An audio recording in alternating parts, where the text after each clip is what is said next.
one thing is to adopt what the text is saying. Another thing is to now say, this is what I want to say with this your text.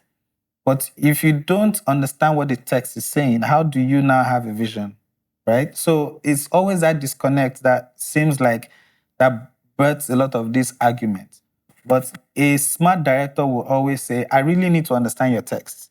If I understand your text, then I have a vision. I would have something to say, because something to say is actually the storytelling.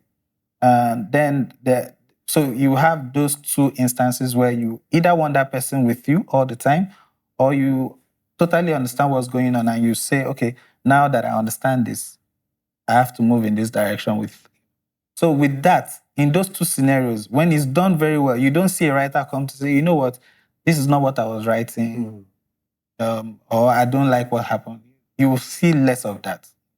Of course, if you see great films, you've never seen writers who come to say, you know what, that was not what I said. They will always say, you know what, I wrote it like this.